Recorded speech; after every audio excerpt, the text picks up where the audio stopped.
মামি তুমি কখন আসবা? আমার ভালো লাগে তুমি কখন আসবা? তুমি আমাকে পয়সা দিচ্ছ, তুমি কখন আসবা? আমাকে সামনে আমাকে দিশা দিয়েছে, তারপর আমাকে দিশা দিচ্ছ, টিকিট নামাই দিচ্ছ, তুমি কখন আসবা? কয়েক মিনিটের মধ্যে মারা যাবে, তার বাঁচানো সম্ভব না। 24 ঘন্টা পার হবে কিনা এটা আমরা জানি না। বাংলাদেশ থেকে বাবা মাকে দেখার জন্য কেঁদে কেঁদে ভিডিও করছে রুবায়েত ফাতেমা তনির ছেলে সরফরাজ। আইসিইউতে পড়ে আছে তনির স্বামী সাদাত রহমানের নিথর দেহ।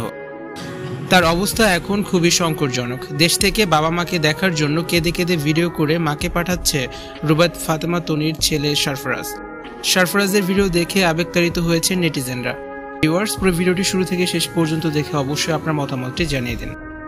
রুবায়েত ফাতেমা তনির কষ্টের দিনগুলো যেন দীর্ঘ থেকে আরও দীর্ঘতর হচ্ছে।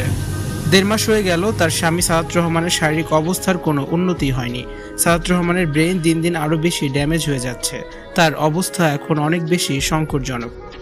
রুবায়েত ফাতেমা তনি আইসিইউ রুমের ছবি শেয়ার করে কেঁদে কেঁদে লিখেছেন, তার স্বামীর অবস্থা সকাল থেকে অনেক বেশি খারাপ।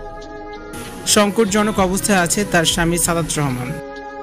এই মুহূর্তে সবার কাছে স্বামী সাদাত রহমানের জন্য দোয়া চেয়েছেন রুবায়েত ফাতেমা তনি। এরপরই সরফরাজ একটি ভিডিও করে পাঠিয়েছে তার মাকে। বাবাকে নিয়ে তার মা কবে দেশে আসবে, মাকে ছাড়া তার একটুও ভালো লাগছে না। সরফরাজের এই কথাগুলো আবেগতাড়িত করেছেন নেটিজেনদের। ভিউয়ার্স, এই বিষয়টি নিয়ে আপনাদের কি মতামত কমেন্টস করে অবশ্যই জানিয়ে দিন, আর ভিডিওটি অবশ্যই শেয়ার করে দিন। ভিডিওটি দেখার জন্য ধন্যবাদ।